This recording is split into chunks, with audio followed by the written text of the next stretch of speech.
information on if this is going to be updated when they can? Do you have a timeline for when that might be? So do you mean in terms of case, you're referring to? The page for Alert Level 4 on the COVID-19 website. You'll forgive me, Mark, if I go away and just check what it is you're referring to. My eyesight is not quite that good.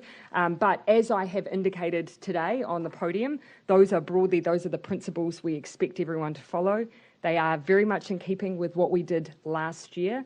I'll make sure that all of that information that's previously been available is on the specific page that you've asked about. Jason. Could you give us a bit of a steer as to what would happen after the alert level situation is over? Will we go straight from level 4 down to level 1? Will it be a staged movement down? Or what? Look, the general practice that we've always taken is a level of predictability, and that has been staged. We don't tend to do anything that's jarring most often. We do often move into a place where we're still waiting to see that we have cut off all of those chains of transmission, so we don't tend to jump around. But again, we take every situation as it comes and based on the evidence in front of us. But New Zealanders, unfortunately, do have some experience and generally can predict what we're likely to do. I'm going to finish up with the last cult too, and I'll finish up with the TVs. So, Toba and then Mikey. When you announced the level 4 lockdown last year, you came out here and you told us that tens of thousands of New Zealanders could die. That was a year ago. A level of complacency's also set in. Can you send Kiwis a direct message about how serious this is and why they need to obey the rules of level 4? Delta is serious, and we have every reason to believe this is likely to be the Delta variant. And we can see from around the world that it is a game changer. So that means that we need to respond to that. That is why we are going hard and early. But all the things we have done before have worked, and they will work again if people please follow the rules, look after one another, get a test if you're sick, wash your hands, stay home. Is your view, Dr. Bloomfield, that the wife has tested negative because she has been vaccinated? Has she received 1 or 2 jabs? And they are isolating, but are they in a managed isolation facility? And if so, which one? There's quite a few questions. But all useful ones, so I'm yes, sure we can answer each. the wife is fully vaccinated. She's in a different age group. And she has tested negative, but one of the things we're going to do is retest her and also do serology, because we're not assuming she might not have been infected, perhaps asymptomatically, because she's vaccinated and infected her partner. The arrangements are being made at the moment to move the case and partner to the Jet Park facility in Auckland, our quarantine facility. Thank you, everyone. Look after yourselves. We'll be back at 1 p.m. tomorrow.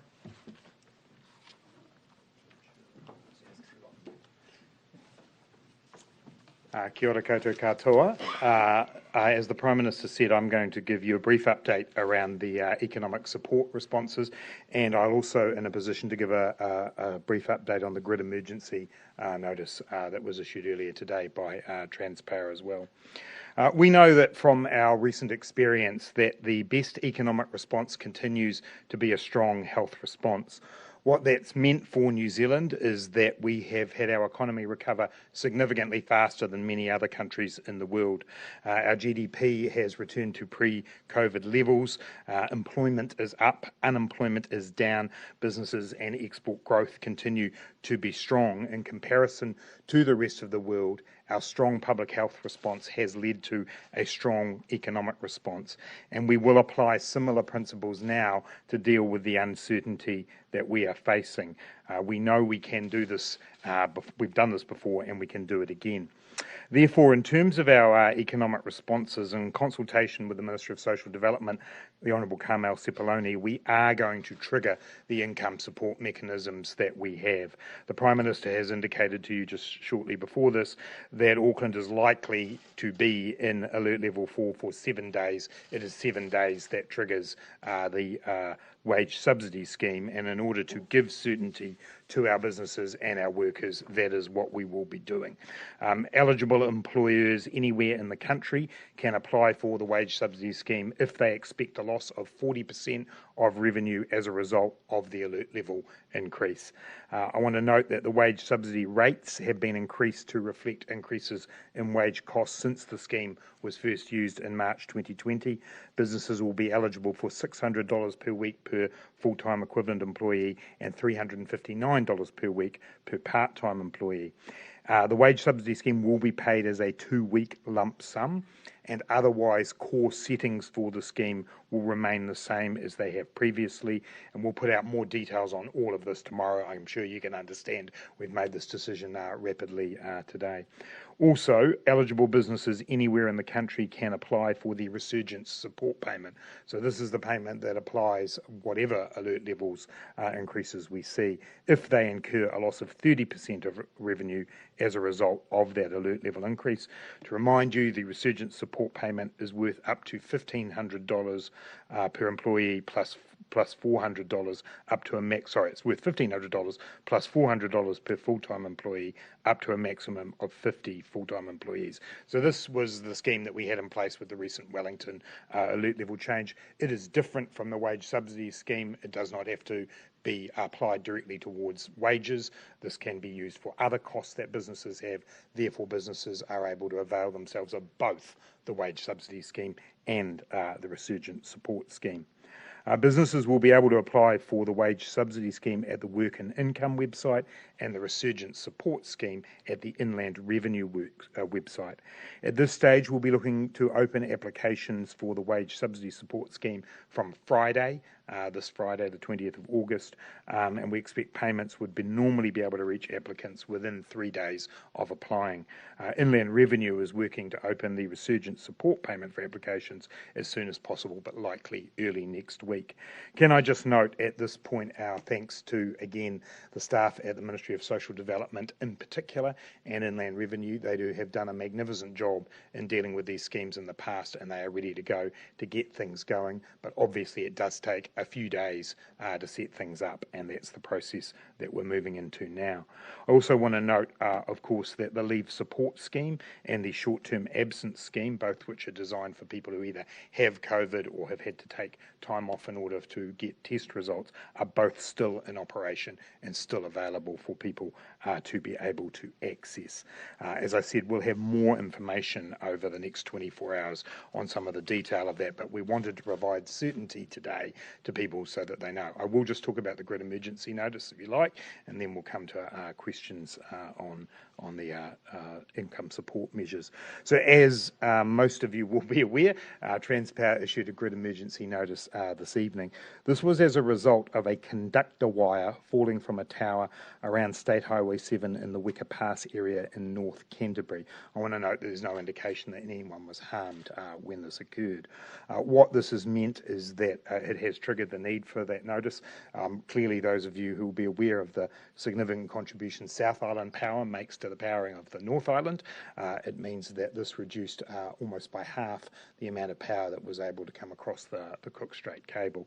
That is the reason for the emergency notice being issued. As you'll be aware, and there have been a number of media releases made by generators tonight. They are working hard to bring on extra generation capacity. There's been an excellent response from generators and indeed from the industry more broadly, as there has from those who provide power directly to consumers. For this evening, the situation appears to be stable. There's been a use by providers of what is called ripple control, so that's rather using things like modulating hot water rather than there being a need for any particular power outage, and thus far this evening that appears to have been successful. In terms of the wire itself, there are crews on site tonight. They're going to be working as much as they can this evening, but as you'll possibly also understand, it's work that requires daylight, and so they'll continue that work tomorrow.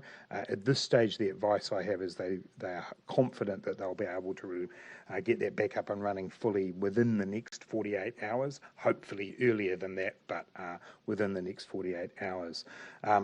As a result of that, there will be continuing work done over this evening and into tomorrow to manage tomorrow evening's peak as well. And as long as there are no equipment or plant failures around the country, then we're confident that we will be able to get through this. Minister, how much is Jenna. Is it really likely to be a case of a peak tomorrow when you've got the whole country staying at home using their power all day? Yeah. Look, and as I said, there's always an evening peak, and clearly we're going to have that there. There will be obviously an increased load, I'm sure, during the day. Again, I am confident from the advice I've had that the industry has come on board. All the generators are looking at putting all the generation they can. We no longer have the concern that we did around weeds in one of Genesis's plants, and so that's able to operate. I believe also, even in the time we've been sitting in the press conference here tonight, that the third Rankin at Huntly is going to be fired up. So I'm very confident we have the capacity to deal with the fact that, yes, this is an unfortunate coincidence with the country moving to alert level 4. Do you have We'll just let Jenna finish this. And then in terms of the economic modelling that has been done for this lockdown, I think the last costing was done was a week at level 3 was going to cost $500 million. Yep. What are we looking at? So I'll just give you the numbers I've got here, and the scenario we're looking at with the 7 days and the 3 days doesn't quite fit with the numbers, but you'll be able to see the range. So for a week for alert level 4 across the whole country, the cost is estimated to be $1.5 billion. For alert level 4 and then alert level 3 in the rest of the country, it's around $920 million. So somewhere in that range there is what you can expect. I do think it's very important to note that while that is a significant cost to the economy, the long run benefit of stamping COVID out now quickly is well and truly eclipses any of that cost. But that's the range that we have at the moment. Jane.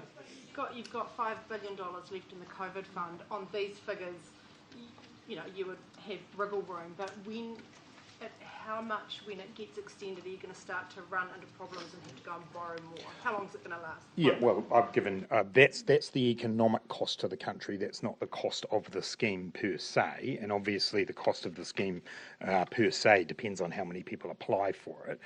Obviously, we've got around that $5 billion figure there, but I've always said that if it is necessary to borrow more money to be able to get New Zealanders through this, we'll do that. The great news is that the New Zealand economy has outperformed all of the expectations, and we are in a stronger position. Obviously, I'm not in a position today to give you the exact update on debt levels, but we're in a much stronger position than we expected to be. So New Zealand has the capacity to deal with this.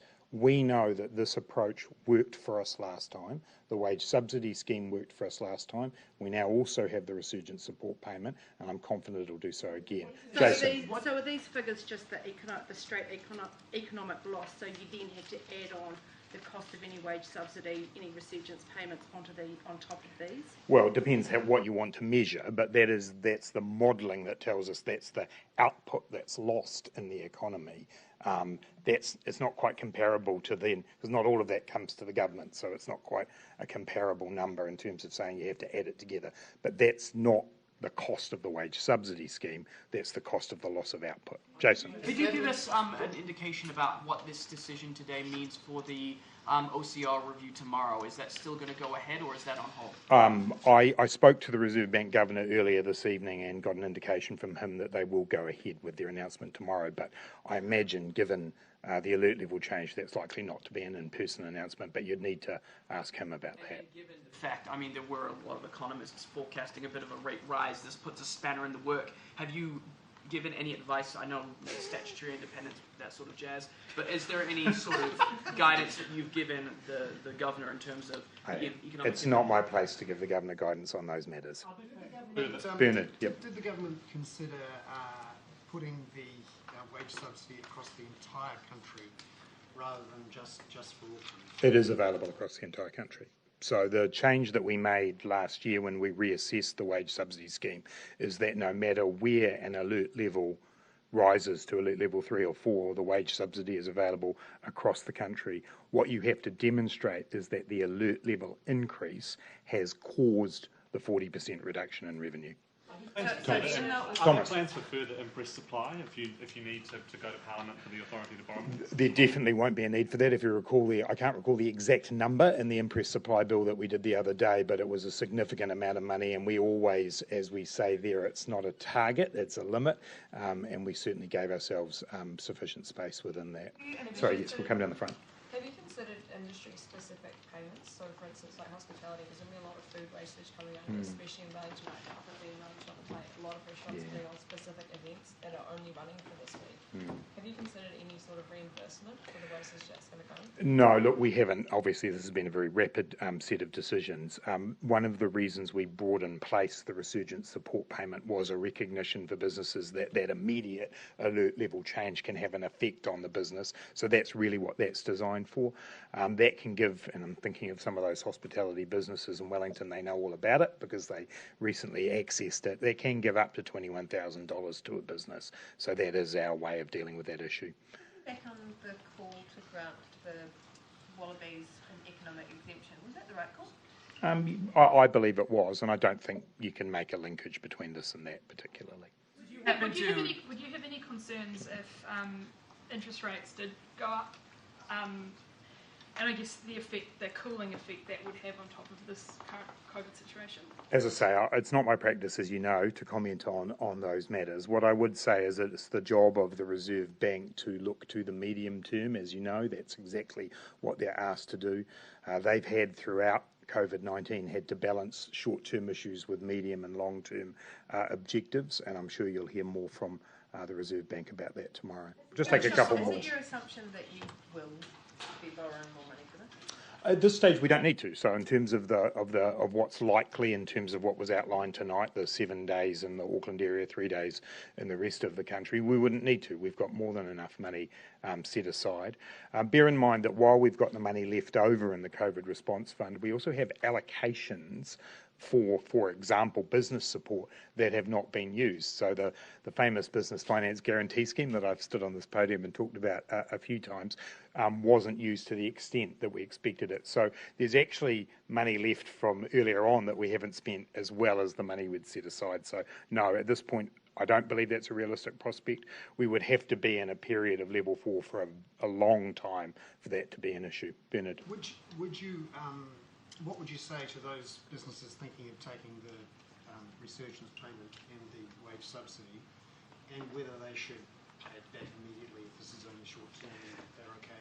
Yeah, the first thing I'd say is one of the changes we made since we initially did this was that there is a much greater emphasis now on the fact that it is the alert level change that needs to have caused your revenue drop.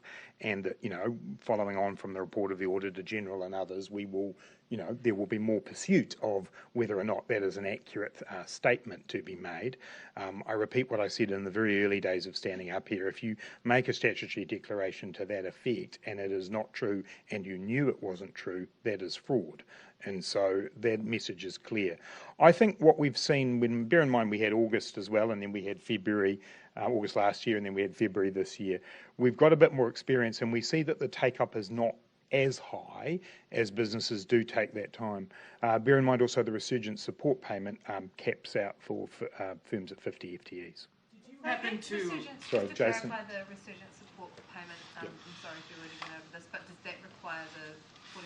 That's 30. I know there's a difference between the two, but we could get into the reasons, but that's a 30% reduction in revenue for the resurgence support payment. But it's not tied to wages in the way that the wage subsidy scheme is. And this is issues around things like rents and so on, which we've had in the past. Jason, I'll just take a couple more. Did you perchance mutter any select four-letter words when you got the news that Transpower was happening at the same time as this COVID outbreak? I mean, that can't have been good.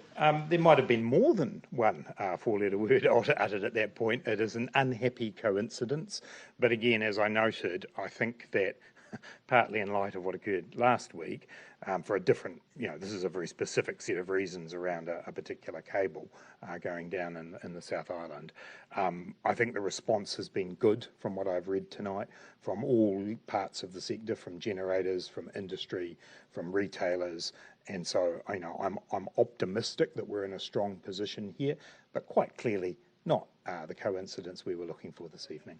Can you guarantee Kiwis that they're going to be able to turn on their power at home while they're stuck at home We're doing absolutely everything we can to make that happen, and I believe that on the basis of what we've seen tonight, from the response from everybody, that we're in a very strong position to give that assurance. We will no doubt be giving more updates about this over the next couple of days. Not good enough though, is it? Because if people are in lockdown, they need to be able to... Of course, Tova, and the point here is that we are doing everything we can.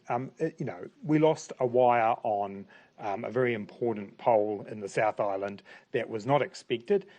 Everybody is now doing the right thing, and tonight we're all here, the lights are on, and I'm very optimistic the same will happen. Of course, it's not something that any of us would want at this situation. We'll keep everybody updated, and as long as everybody plays their part, I'm very confident there won't be a problem. Thanks, everybody. In addition to that third Rankine, I don't suppose you know off the top of your head any other power that's being turned on, any other plants that are being fired up? Off the top of my head, I don't. What I have had an assurance is that from all of the generators that I've seen, they're putting everything available in. So obviously the problem last week was there was available generation that wasn't put in. The feedback I'm seeing is that everything that is available is, and obviously with the third Rankine coming on, that takes some time, but that should help deal with concerns that people might have about the coming days of this week. Do people need to conserve energy? Well, we always want people to be careful with their consumption of energy, but no, what we're doing at the moment is managing that via the generators and via the distributors. That's what ripple control is about. But we always want people, no, I'm not saying that. People need to stay warm. They need to be comfortable in their homes this evening. We have a process for managing this, which takes place at the generator point of view and at the distributor point of view, with the regulators on top of it. That's the process we're using. And this evening, it's working, and I'm confident it'll work tomorrow. Thanks, everyone.